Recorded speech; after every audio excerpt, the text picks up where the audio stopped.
Hi, my name's Alan Middleton. I'm the Executive Director at the Schulich Executive Education Centre. You should be watching the next video because it's from Mark Bowden, who's one of our long-term instructors who specialise in helping us understand how to communicate better, usually physically through body language and things like that. So what's this got to do with online?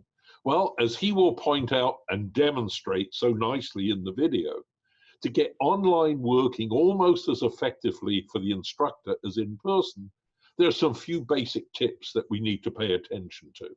So please watch the video from Mark, pay attention to it, and we'll all be much better communicators online and much better than me.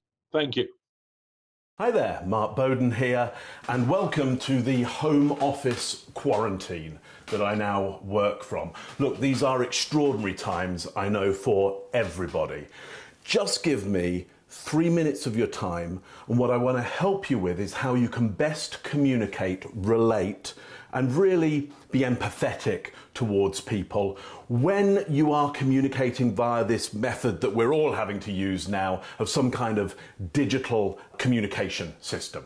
So look, here's my top 5 things to do in order to communicate best under the current circumstances, whether you're making a presentation, you're having a meeting, or whether you're trying to influence and persuade people, or most importantly, help them right now through this kind of medium. First of all, keep it short and often. And the reason for that is the more you communicate in short little bursts but often, the more it's like somebody who you already know quite well. It's strange, but people who we relate with quite well, we don't tend to meet them for an hour and a half every week.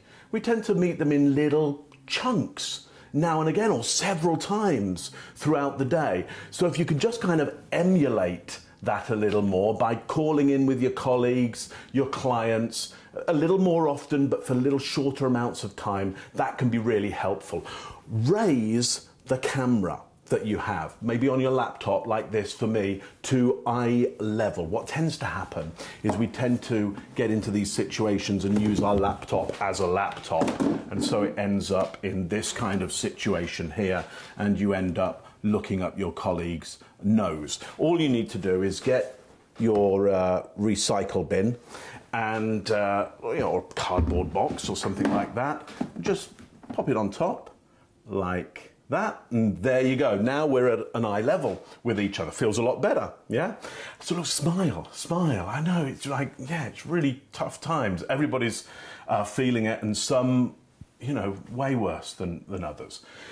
So smile if you can. One way to do that, and look people at eye level in the eye. One way to do that is draw yourself on a post-it note a smiley face. I'm just going to do it here, like so.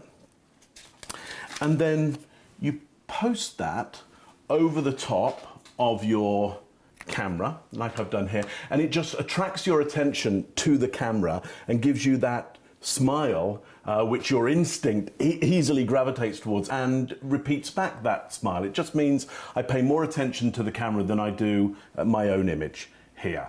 Yeah, feels a lot better. Look, get it well lit. And I've got a few fancy lights here, but you don't really need those. Let me just turn that one off. All I've done is to make sure that I've got, I'm facing the daylight coming through. It's a bit bluer because it's daylight, and that light was just to add a bit of warmth into it. So you can see it's maybe got a little bit colder, but I've tried to warm up a little bit the environment that I'm in. Got those nice yellow cushions back there. Make it a personal environment. I mean, it's okay if you got pictures of your kids in the background there. I'm not used to showing people what I look like with my reading glasses on, but I need them for doing this. And so, look, we're all kind of letting people into a bit of a personal space at the moment. Be brave about it. It's okay if they see stuff which is personal to you. Sometimes a little bit all the better because it's more relatable. If they see, that you have a Lalique frog glass collection, that's a frog. This is my Lalique snail here. There's also blue fish here. There you go.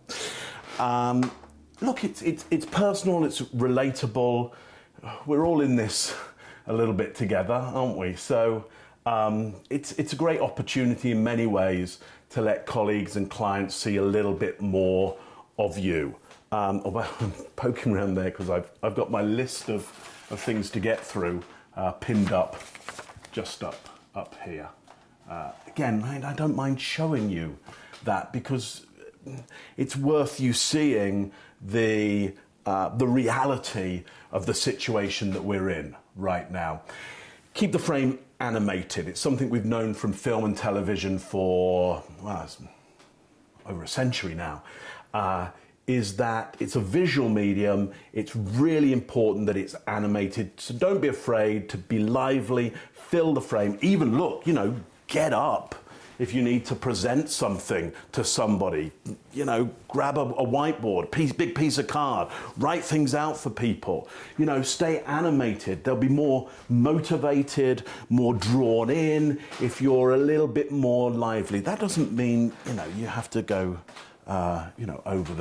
over the top. It's also nice to be really close and really intimate with people. But over those short and often communications, you maybe want to make sure, there's some tonality in it with your movement as well. So it's not just a sit-down meeting all the time. Look, I hope this has been interesting for you. I hope it's been useful.